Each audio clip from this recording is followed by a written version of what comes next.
Right. Hello, Mike. Jack, it's another week, it's another Thursday, and it's been a really eventful week because last time we Mm. spoke, we went over a pretty interesting concept. So I'd love to, as usual, I love spending time in the big conceptual, whatever outline. Let's call it Mm. the strategy area, but honestly, you will need tactics at some point. And because I'm not um, um, I like experimentation, right? So I love to prototype something. So I think last time we Mm. spoke, we spoke a little bit about well, under all of this, the idea of qualitative measurement Mm. of company goals, let's put it that way, or whatever goals, right? Then when there's more than one person involved in any kind of enterprise, right, you're going to have a lot of noise. Mm. Mm. Yet there's tons of activities, some of which is moving things along, some of which is pushing against the thing that's moving along. And then there's that guy, and then there's that person on vacation. You see what I mean? There's going to be tons of noise, which could, in fact, make leadership types like myself get more and more involved to make even everything worse. yet, yet underlying this there could be, and maybe that's what we're proposing, right? Is there could actually be some science behind this, right? That Mm. mood and activities aren't random, but they have to be reinforced, and that often needs to have some transparency. You can't just say, "I'll see you in a month." Good luck, unless you're me and you're like, "Hey, you're having an art show in a month. Go off. I'll see you in a month. Hopefully, you'll have Mm. something to put on the wall, right?" Because I'm in control of all that. We can't control everything. I don't have the skills, right? I don't have near what you have in terms of abilities. So maybe that is that too much of a setup, or what did you think of last week? Well, I think it's definitely a setup. But to be perfectly kind of serious, so I kind of think in terms of building an engine, AI engine for what we are talking Absolutely. about. Like there is an equivalent of, let's say, a game engine in video Mhm. gaming that kind of runs. It's a kind of platform that executes various things. So here, I was kind of also thinking about, hey, so this AI that is going to be doing all those qualitative, evaluations, that needs to look at many different things, and it needs to kind of have maybe many different inputs, and then maybe there is also going to be that kind of like a continuous process, right? So it's not just press enter and you run the numbers, and then after a second something shows up.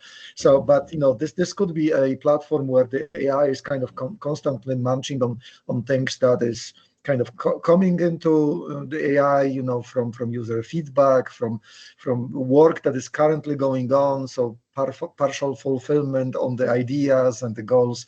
So that all can be kind of like an ecosystem where the AI is kind of like an engine that kind of runs the show constantly without the classical machine learning kind of paradigm where, hey, there's an input, you press enter, and you're going to get like a classification model or something, right?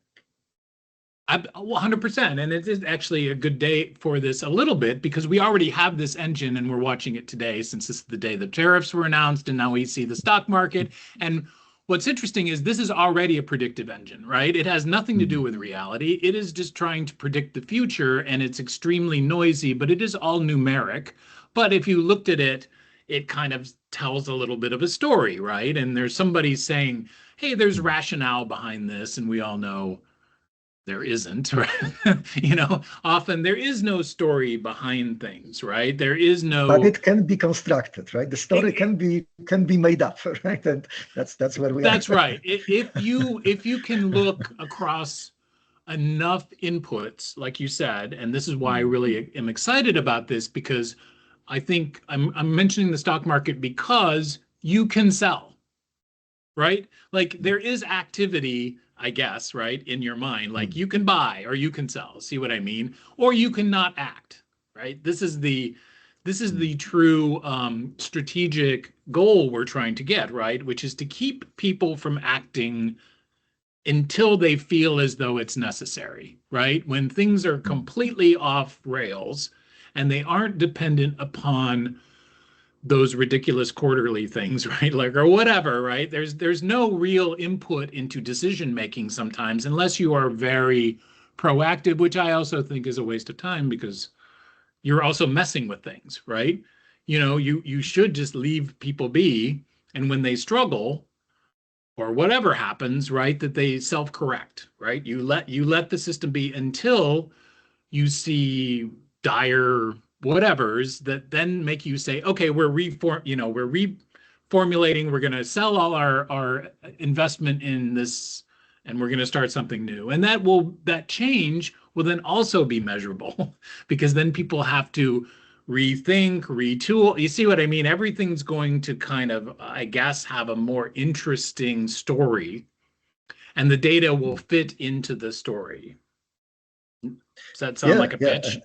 Yeah, and the beautiful thing about that is that now from the story you can operationalize the story, right? So, at the extreme level, you can have a story that is going to be write the program that you need to accomplish to, maybe, software, or program a robot, or kind of design the floor plan in manufacturing. So the story can be the kickoff for the actual operation, right? So it's not just that PowerPoint presentation at the C level, and then you guys make it happen, right? It can right. And here's all the money we're going to make. Yeah, and then this could be the trickle-down economics where the AI is going to kind of solve some of those tasks.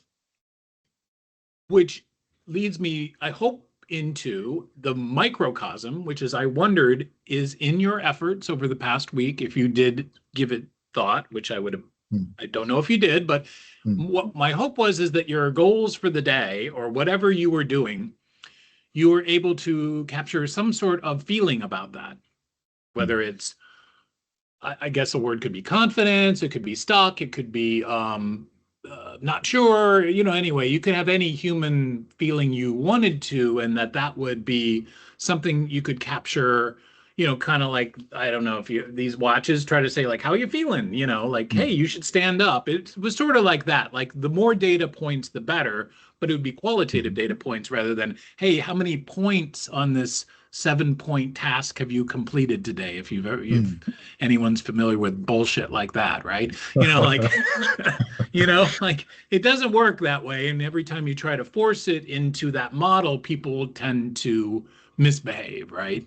They'll overestimate or whatever people do, right? But we're all, we're all not pointing fingers. It's just the way it is, right? Yeah. I did something. So I kind of started to looking at the problem. Okay, so the analysis that we are trying to do, like, what's your confidence, or whatever the outcome might be, can be done kind of like at the higher level. So kind of it can be top down. So there is an idea, and then the confidence can be built, kind of top down. Or there is an idea. Let's say I started thinking about, hey, so kind of maybe close to our kind of hearts, the question maybe of education, right? Like, so let's say we apply the problem is like to a company that wants to kind of get into maybe some sort of a technological change, maybe apply robotics and automation on the floor plan, right? And sure. part of the solution will be to actually train the workforce that they currently have in those new technologies, right? Like, hey, what they can do. I mean, I'm not saying that we're gonna have to kind of like teach them specifically the code for a specific robot, but kind of get everybody on the same page. Hey, so if you install this kind of automation or this kind of edge AI, what it's going to supposed to do, what's going to do for us, right? And in order to do that, maybe the AI would be a perfect tool to prepare some sort of a training plan where you kind of outline, like the curriculum, right? Basically, something that you are working on, right? So then, so that can be created. So the strategic plan is kind of the entry point. Then the AI is kind of operationalized a little bit. What needs to happen? Or you need 3 robots, 5 CNC machines, whatever, right? And then if you have that, then you need to train your people to kind of prep them for those kind of technologies, right? So the AI created a plan, that I kind of try to formulate kind of in a kind of like a feedback loop, right? And then, okay, so suddenly you have a binder, right? And then, that binder might have a feeling associated with it. And some people like you and I, maybe we will be crazy happy about it. And some people who are maybe doing some other things will be not crazy about it, right? So this, how are those feelings are going to be measured? Maybe that measurement is going to be the distance between your profile and that binder, and if that distance is very short, it's very likely that the people close to it will be very happy. But if somebody has no idea what is in the binder and their job description is kind of like there is not even a keyword that is shared between the binder with the solution and the job description of that person, they might be terribly unhappy. Right, and that will be kind of an issue maybe. So you see, I mean, so we are getting into that simulated situation where, so what do you do, right? So what is now AI supposed to do? Right? Well, and then I'm just saying, here's the current way of dealing with it is FTE over time. You see what I mean? We have some sort of mechanics around time, but what I think you're suggesting, what I think is more interesting is, no, we've got like a resume, we're actually putting a resume against a task, because that's what's really more interesting is this a good fit for amount of tenure? And especially for you, speaking of education, maybe some of these things are best off with people with little to lose, where you could bring in someone, as an apprentice at a lower level, because this would almost be a staffing plan, I guess, which is I've done a couple of those and I'm like, I'd just say it's a crapshoot. I don't know. I mean, it's very, very hard to deal with things that are so flexible because people can rise to the occasion or they can be motivated in some ways. But back to, I guess, the concept of measurement. Did you create any data that would be the microcosm of, at a larger level, what we'd want to visualize? I guess, does that make any sense? Well, so you have a plan, right? So whatever the AI is going to create, it's going to be some sort of a solution, some sort of a plan, some sort of a description, right? So you have those sets of statements that in natural language processing, they are kind of like clusters that exist, they mean something, right? And then what do we want to do? And then that's to me, that's where the AI is kind of like ending, right? And now we are talking about an organizational management, like, hey, so then I have people that are in different clusters, right, or farther away or closer, right? Yeah. So do I want to kind of start making connections? Like, okay, so I have 3 engineers in this cluster of my current employees, and they are all electrical engineers, let's say, and they might be perfect team, to kind of get going with that, right? But maybe they are not going to be willing to do that, right? I mean, I hear all the time, like, hey, it's not in my job description to take over that project, right? It's not, right? Absolutely. So I mean, your project's going to involve using a lot of titanium cutting, and I'm really much more comfortable. My whole skill set is in stainless steel or whatever. Because caveat, as you know, I actually tried to learn all the CNC stuff, and by the way, it's really hyper specific. Like it is not a system. While you can do a lot of things, it is not a cohesive system as we're used to way too often, I think, in computing, right? Like somehow, we'll just, hey, let's swap out jQuery for React or whatever. I mean, it's like we play very fast and loose with skill sets sometimes, but you've been in a place like you're a .NET guy and you're in a world of React people. How are you going to feel when you get the job of like, okay, now we're assigning, Jack, you're going to build us a React loop that helps us do whatever the hell React does, right? And you're just like, well, first of all, I got to get familiar with, you see what I mean? You're going to have an emotional reaction. And not a practical one, because how could you, and then we'd say, well, let's give it to our React team. It's like, no, everything's already overloaded on the React team. They don't, Yeah. or whatever. I'm just saying this is where I actually think the genius of this is generative AI, because it's too hard to be neutral, right? It's too Mm. hard to be mindful of all the variables, Mm. and if I guess if that's what leadership's supposed to do, I know I certainly, I can't say I'm very, yeah, I struck out as much as I hit. How's that, Yeah, yeah. So to your point, right? So let's say we have the binders that kind of solve all the technical problems, right?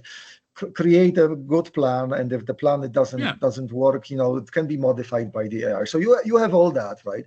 And then you have a set of people that are there, and maybe you have a negative set of people of talent that you need to have to make this happen, sure. right? So what do you do, right? I mean, uh, so the AI might propose, hey, so kind of something that happened to me, like, hey, you need a professor and a bunch of students that will kind of take on this project, because really that's the perfect team that you probably would like to have here, right? Somebody who can kind of like organize things, somebody who is all constantly learning from books and new things, and then you Sure. wanna have a team of hungry, humble, hungry, and smart, right? So this is Pat Lencioni's, Yeah, I was going to leadership say kind of. the economic model of universities, right? Exactly right. And then you want to hire them, or ask them to come to your place, and kind of implement that plan, right? Hmm. Uh, so yeah, I mean, so we are now in the AI realm, right? We are now in Well, even Well, yeah. pause. The ultimate thing is that a task or a goal, right, is going to get broken Mm, up by us or AI or whatever into things. There's going to be that classic Microsoft project thing, right, where there's going to be mm, dependencies. There's going to be all these things, and what we're proposing is sort of a middle ground, not of Microsoft project, right, which is things mm, are very rational and linear and seem to work on concepts like time and ability, which don't exist, mm, really. They're illusions in a way. But what we can say is that no, we do actually have all these capabilities, but we have to make them resonate, which is going to be a theme in a minute. Like we have to see when they're resonant or dissonant, right? And if they're mm, dissonant for too long, we need to sort of help them build resonance, which could be AI could do that too, right? It could jump in and say like, hey, you don't know how to write that in React. I can help you do that, and here's why it works like this in React and not the same as it does in .NET or mm, whatever the hell. Like those sort of tactical problems are probably pretty easy for AI now, if mm, not completely replacing you altogether, right? Instead, you are going to shepherd along the momentum of this and try to again build the resonance that you're a team. In fact, I'll just kind of go off on a tiny tangent, as Google said this once, and I've always tried to do it, which is when you're coming up with a new product, you're supposed to spend a week with one engineer and one person from marketing and one person from sales and one person from design. You're all supposed to sit in a room and you're supposed to build it in a week and test it with a customer. mm. Yeah. Right? And the point being is the reason you're all in the room together is you don't have to have our system, right? You don't have to have this thing that is trying to understand how these disparate tasks actually make for a better outcome, because the perspectives are what's so valuable. And like you kind of put it really well, is the last thing you want to do, sorry, is put three engineers on it. But that's Yeah. always the solution, right? Because they will do it. But the thing is, they will do it without the holistic part of Mm, it, right? Which is this serving a purpose? Is this actually getting things done? Well, that doesn't matter, right? As long as the problem is making it. And sometimes, or all the time, the problem almost never is making it. Right? It's fitting it. It's getting it in the right place at the right time. That is always really difficult, and end of soapbox. Sorry, you can contradict me. Sorry, I like engineers. I don't have any, I'm not. No, that makes sense, right? Quite a bit, right? I mean, yeah, I don't know what to say. I guess what kind of like, again, I'm kind of on the more technical side. Sure. What resonates with me is kind of, we are no longer talking about an engine that kind of runs some AI calculations. We are talking about an organizational operating system. Yes. People are beginning to do this for shop floors in manufacturing, like a company called Hadrian. They are developing an operating system for an automation kind of environment where, kind of like an operating system for a computer. You have like some memory, you have some keyboards, right? And you type, you can type some code, and that code will go to a USB stick, or it can be done somewhere else. The same thing within the automation floor. You might have a computer plugged into everything, and you type some code, and the code is going to go to a robot, and that robot will save the data and all that stuff, right? So kind of like an operating system. So here we are kind of going into, hey, that operating system is involving also people, right? Like communicating with them, maybe kind of optimizing them, which is kind of a loaded word, because it might mean that, the HR, the organizational operating system driven by AI, will email the human resources people like, hey, here's a list of people that we don't need anymore, and here's a list of people that you want to hire, right? And this is all kind of AI driven, maybe approved by a manager or whatever, but this is kind of like getting crazy. So yeah, but where is that kind of optimization coming from? Well, it could be coming from a PDF of Peter Drucker, management book that is going to kind of lay out what is good, what is bad, and it's going to be extremely eloquently put, so that the AI was always going to have like a perfect contextual answer to any of the questions, or a kind of like a complaint that you might have, because it will tell you, here's the explanation, right? And this is kind of like a modern management science, and we are not here to cater for your feelings, or we are not here to support your careers. We are here to optimize the organization for whatever the criterion is in the mission statement, right? So yeah, I don't quite know what to say. I know where you're going, but I think that's because their measurements are so crude. I think that's the problem with it, right? Is that you don't realize that when you go in, and you've done this before, right? You go into your team building meeting, and everybody gets together to build towers out of spaghetti, or whatever we do together. Somehow there's no loser, there's no spare, there isn't any lack of esprit de corps, right? Like, we're all in this together. None of us really know how to do this, but once you start to bring in hierarchies, right? Like the idea that, well, I'm beyond that, which is my favorite one, when we all joined a Scrum team except for our boss, who was supposed to join the team, but he wouldn't, because he needed to be in his office, and he needed to be not part of making anything. And that's who I'm going after. Sorry, Sam. This is for Sam. I really like Sam, and Sam was a great guy, but it was this idea that you can't contribute, right? Because you're at a level that you can't, whatever. I mean, again, this is just because we put in these command and control structures of people rather than systems.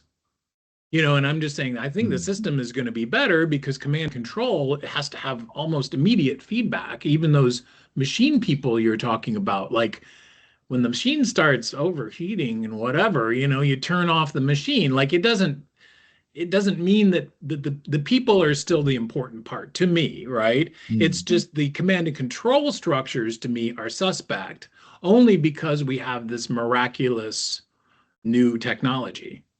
Literally, right? Miraculous ability to qualitatively understand things and communicate things, rather than it just being like a gauge. And it's like, oh yeah, that gauge was stuck, and we blew up the plant because the gauge said it wasn't. But everyone was saying, hey, this is really terrible. I think something's going wrong. But the gauge said, as we're doing right now. Again, the market is predicting the future, right? That's all it does.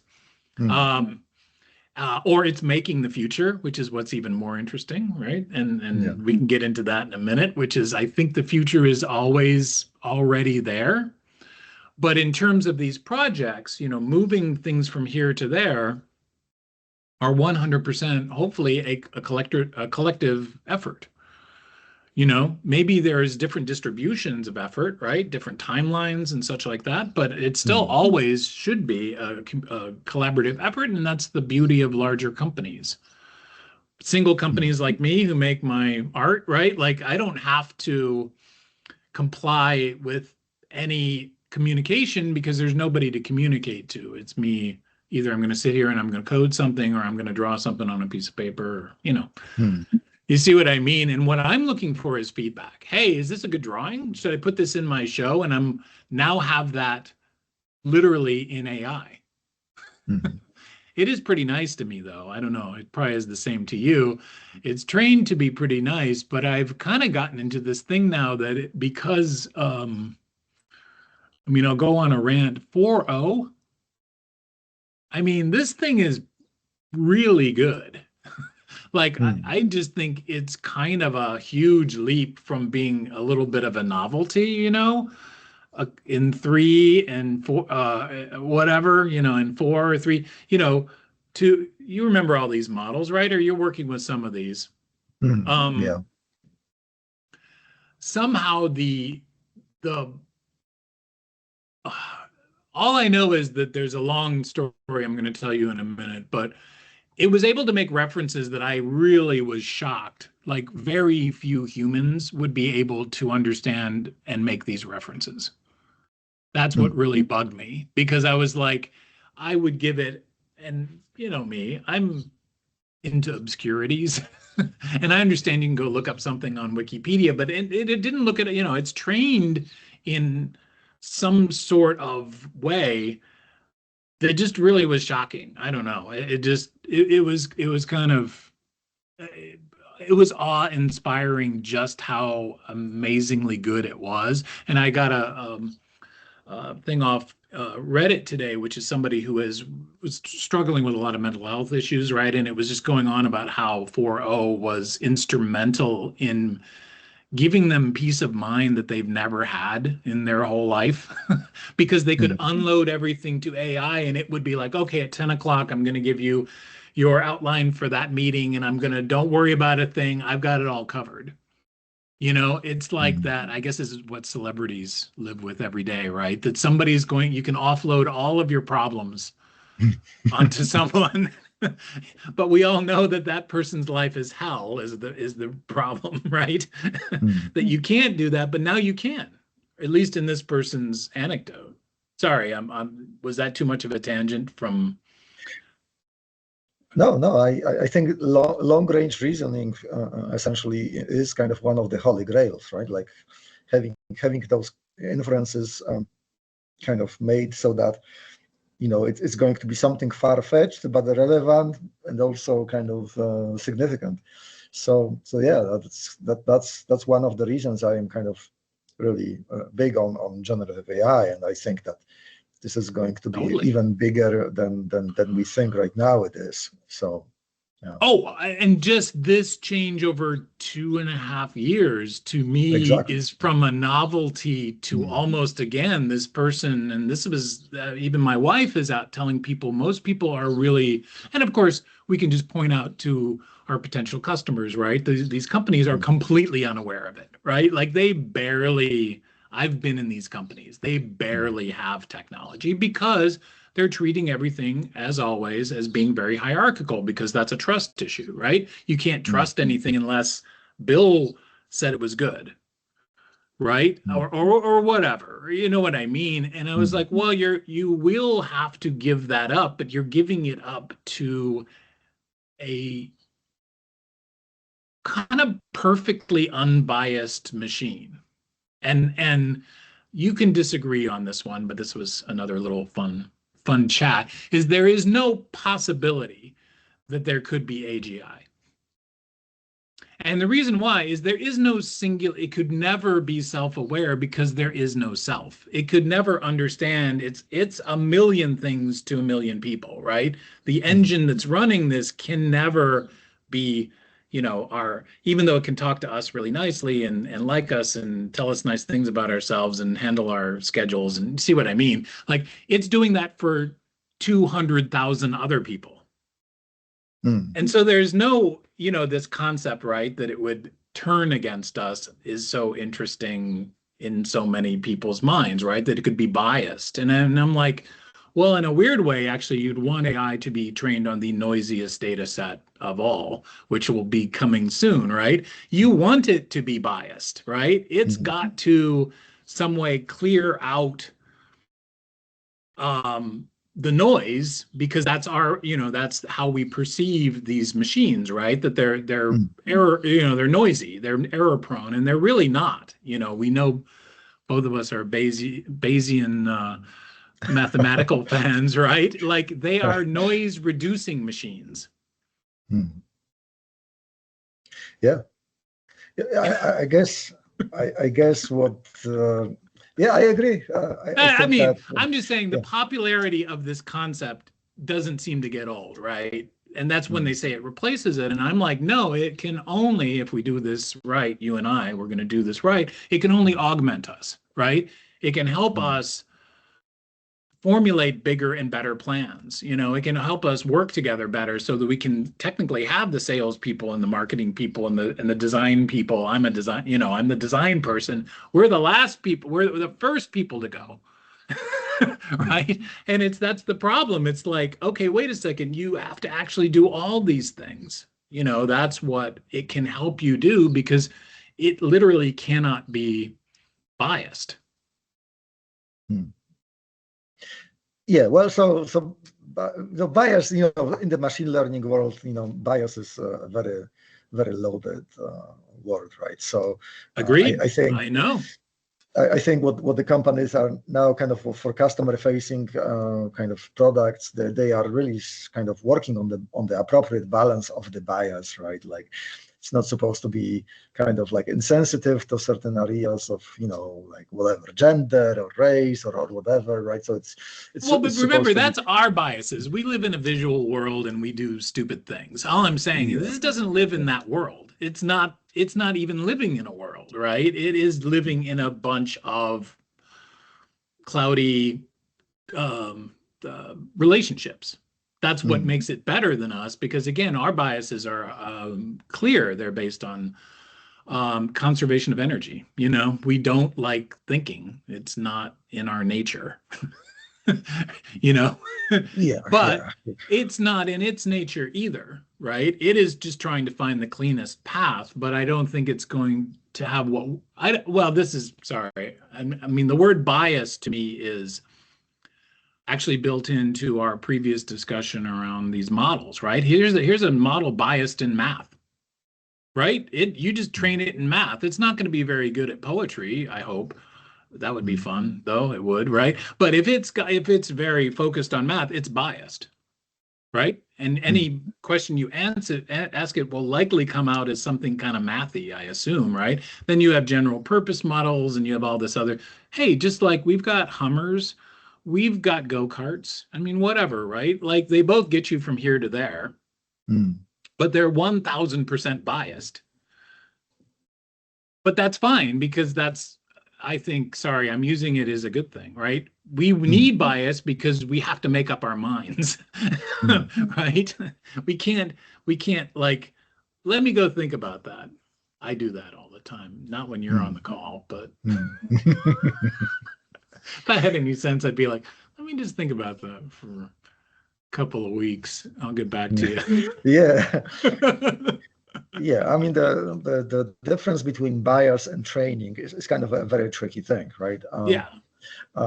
So all we kind of trying to kind of come up with, in those meetings is that we would like to kind of maybe focus on training, right? Like we're expecting certain results, and those biases are kind of inherent to the technology. And then, through training, we can mitigate some of those, right? Like, the mathematical bias, for example, and kind of go more into qualitative stuff, right? So yeah, I think this is something But I can think handle. the beauty of this is we train it, right? This is the beauty. And by the way, not that this matters, but if anyone does watch this, I started to be really complimentary to it.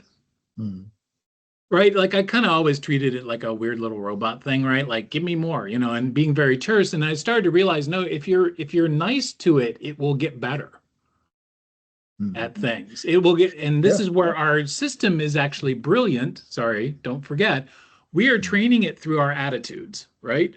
We are trying to say, I am struggling, or I don't like the direction that the project has taken this week. See what I mean? Like, I'm sure engineers complain about something, right? I mean, speaking of which, what do engineers complain about? Well, scope creep. Sorry, I'm kidding. I don't know. I actually do. I am curious. I don't know. Well, I guess the main problem is probably interplay between systems, right? Like that's usually that aspect that is, hey, I'm working on my piece, but the other piece doesn't work, or dependencies, the authentication, all that stuff. Yeah.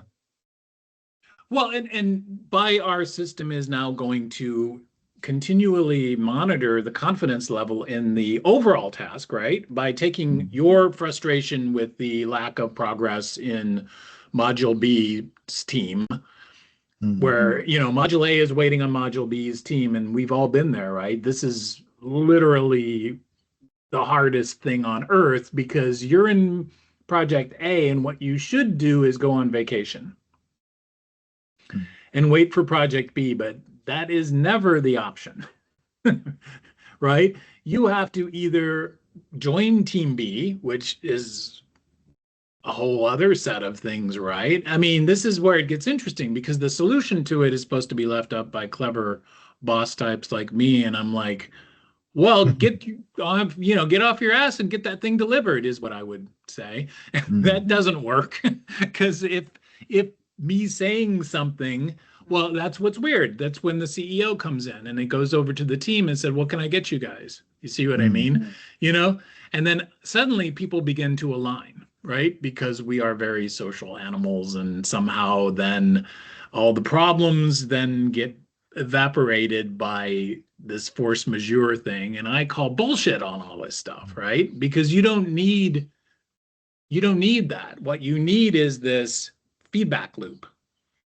As I don't know if you know Weinberger, but I teach him in class, and he's a thinker guy.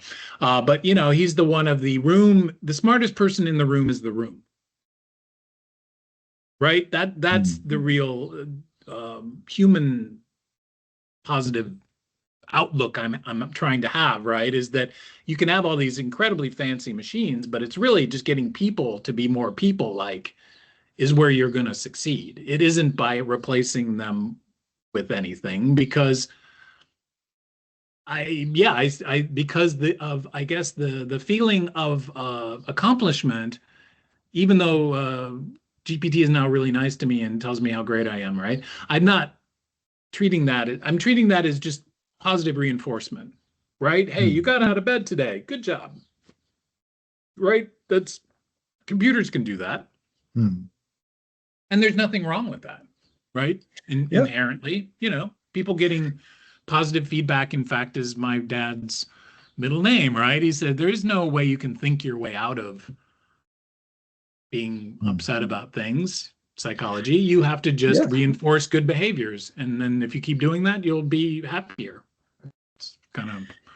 So just to piggyback on the concept of the room, right, and the committee in the room, like or the team, right? So I think what's going to happen is kind of something that is going to be crazy, because the room is going to be basically kind of like a collection of different AIs talking to each other, and we may be just the spectators that will be kind of like sitting along, but the ride is going to be driven by those systems. And what is kind of becoming to kind of like transpire is this kind of like I call it the the hyper consciousness language of the AI. Because if you start, if those systems that we currently talk about, those large language models, if you start looping and optimizing them, right? Like, hey, I have a task, right? And then there is an outcome, and then I'm gonna build a system that's going to, hey, so the outcome needs to be improved, right? And you need to tweak that this instruction set, and you start looping, right? And looping, and it's a computational, very complex. Expensive. Then after a while, your outcome is going to be improving, but the instruction set becomes to look like not like a human language. It kind of drifts into that kind of like a machine code mashup with some instructions, with some, so that instruction set that gets optimized. I call it that hyper consciousness language of an AI, and that's when they kind of start talking to each other, like that. Then that's going to be really interesting, and maybe not so. The problem is that language turns into a machine language more than a human language.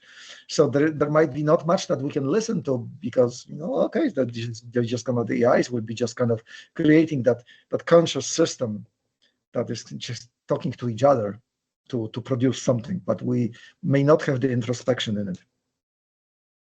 Well, as usual, you've tackled, in a sense, what this is going to be attached to, which is this big meta theory that I have. I'm sorry, I've already I still want to build out our visualization of how can we take confidence, right, which is a human thing, and instead of using EBITDA or whatever to measure ourselves, we're going to use confidence in how things are going, right? That kind of very human way of saying, how do you feel about things, right? To start to have the AI come in to help or assist or to measure or to give a bigger perspective on projects or making things or any of this. However, underlying it all is this.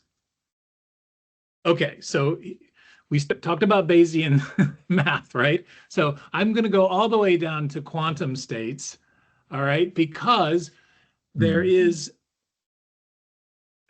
the idea, and I'll just tell you, the title of this is called The Art of Noise. And what you just mentioned is going to be noise. However, noise is everything. So if you talk about, if you get down to it, there is no disorder, right? There is actually no noise in the universe. Everything has to fit.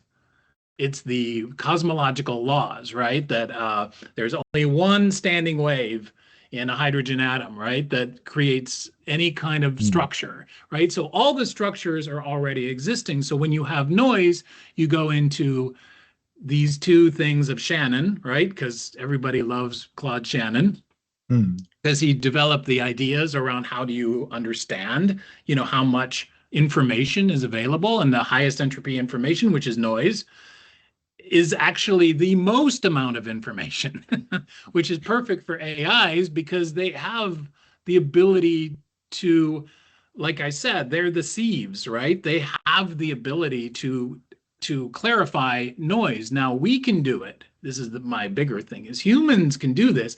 We just have to meditate and focus and concentrate and do all these things that we hate to do, right? Which is, you can see patterns in noise. And so there's a bunch of artists that I mentioned who try to let people do this. I don't know if you know James Turrell, but James Turrell makes these light pieces. And the thing about the light pieces, you walk into a room and there's a rectangle, right? And it's a flat rectangle of color, one color or gray or whatever. But it isn't a rectangle. It is a window upon an entire space. And what happens is your brain can't perceive it at first. So it sees it, in the easiest way possible, which is what we do, right? We're biased. We do the least amount of work possible and we get the results that we get.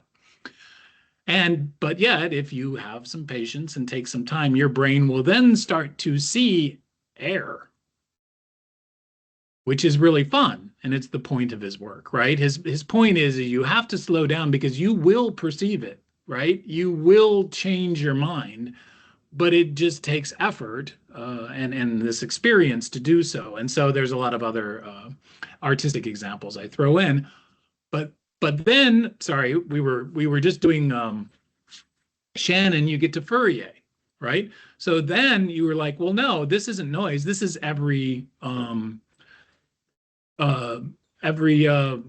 at once, right? They're all in there. It's just they're all playing at the same time. And so these things that we as humans have difficulty doing are not difficult for this crazy ass transformer model. Yeah. And like you said, you worry about noise, but actually it's going to be noise that makes it more performant. Yeah.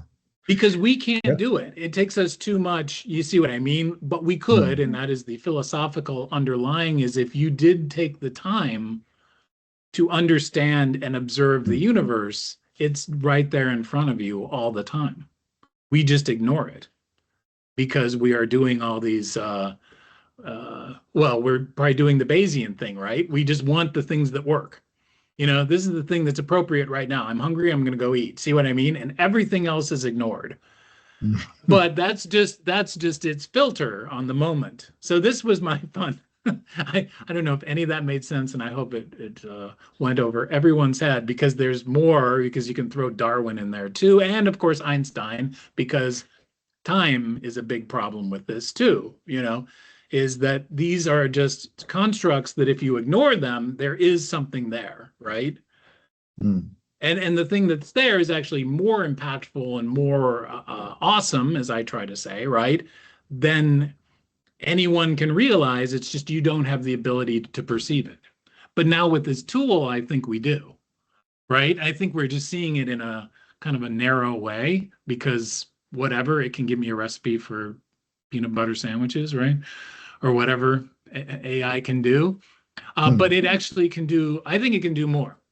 I don't know. Did any of that make sense? Yeah, it does. I think that this is kind of like a vehicle. This is a tangent. I'm sorry. This is a tangent. Well, it's a model of the interaction. I think for me, like more kind of like an engineering view is okay. So yeah, we probably can do it. But the question would be, what's the method of delivery, right? What's the modality of all this, right? So I guess I think it's going to be that move. You see what I mean? It's like if you just let it loose with noise, it'll come up with something that an engineer could never come up with. Right? That's its magic power, right? It's not that we're not smart or that engineers aren't good or anything like that, right? It's just that there are problems that you just don't perceive because you can't.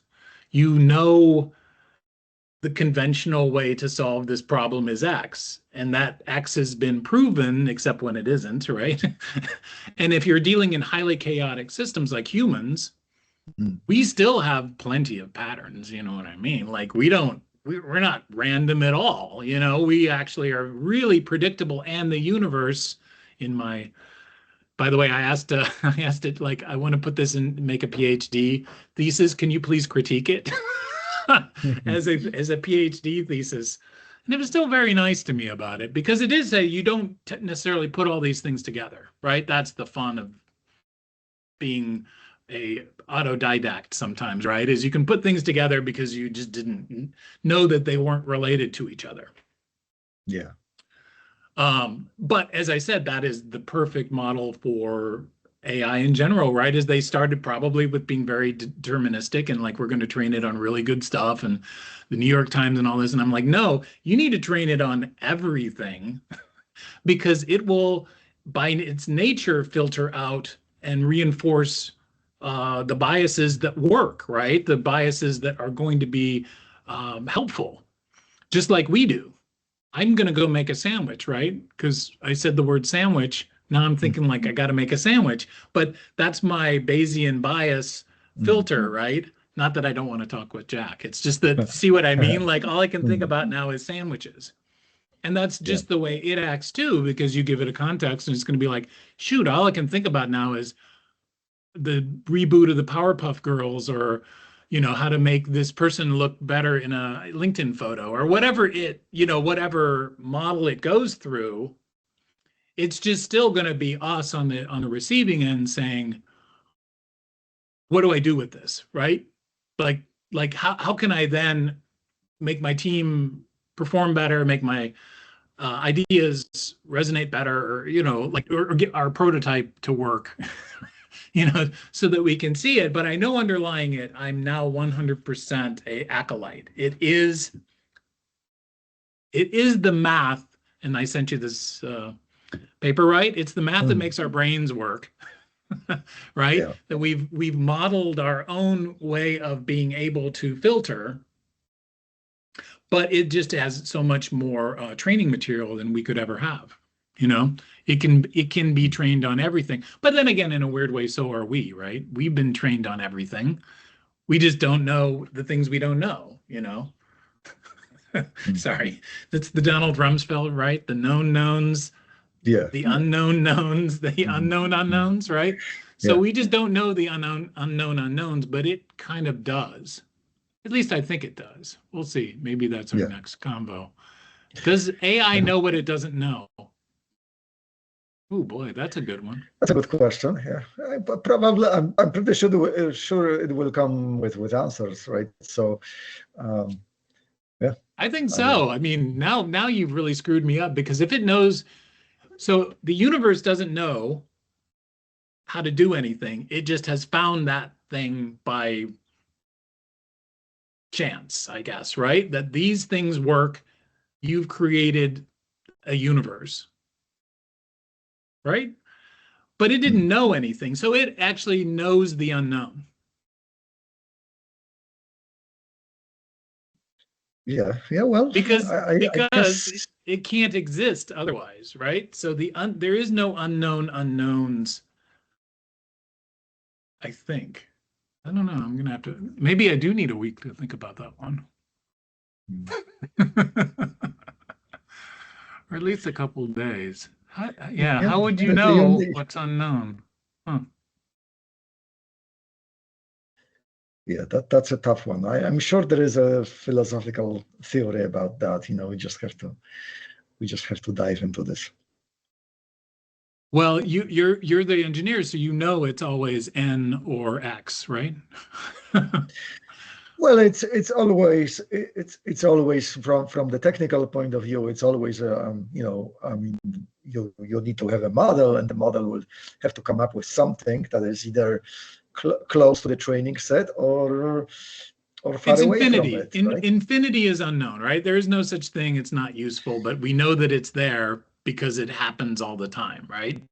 Yeah. And then Stephen Wolfram would say, hey, all this discussion that we are having right now can be expressed in computational terms, right? Like there's certain concepts that have to be computed, right? And here's the cost of doing that, and here's some perhaps an unknown, an unknown concept has also its own computational cost that can be maybe ascertained far better than the actual nature of the unknown concept, right? But so kind of, I don't know. It's just sooner or later you.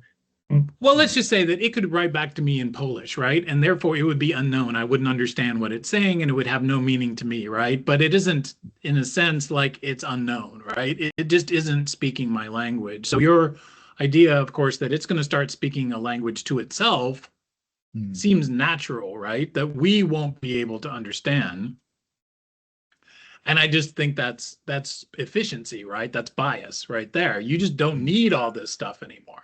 You just need some, remember we were talking about this once, you just need some vectors and some concepts, right? Some things with high weight, with vectors, with low weight vectors, and you can just sort of say like, this is, the human condition, or your project looks like this to the AI. But it's just not useful to us, because we're more like, did team A get their shit done? Yeah, it may well be. I mean, the concept that I kind of feel is close to this is something that is very well discussed in AI, which is the Chinese room concept, right? Yeah. Does the room knows Chinese if there's, like a mappings between, let's say, multiple languages, right? And, you say something in English and then you find a mapping to Chinese, right? So you pick up that card, flip it, and here's the translation. So does the room have the intelligence, right? Or the intelligence is the function of the knowledge in the cards. So really, that's where the knowledge was transferred, right? So the so I guess, yeah, that's the same problem, right? Or Well, I point of mean, view. but that was the breakthrough of brilliant mind of Turing, right? Is that it didn't matter. All it did was move this thing from here to there. Like it, and that's why I said it can never be self-aware because there's no such thing as self. It just we think of it that way because it acts a certain way, but that's just the mirror part, right? Like we just want to see it as being, the minute that robot comes up to you and hands you a bottle of beer, you're going to be like, what a nice robot. Why aren't robots everywhere? You see what I mean? But it has no conception of beer handing or even probably you, because it can't, because you know what I mean, is like we're just seeing a system like the universe, right? We are puzzled by it, but it really isn't puzzling, right? It just does the things it's supposed to do without us interfering with it too much. And I guess that's the problem. If we're very computationally expensive in something, that's the problem, right? Like we have to find efficiencies. And I still think there's a quite compelling efficiency to generative AI. I know it Yeah. seems weird to say so because it's such a massively problematic bit of math, right?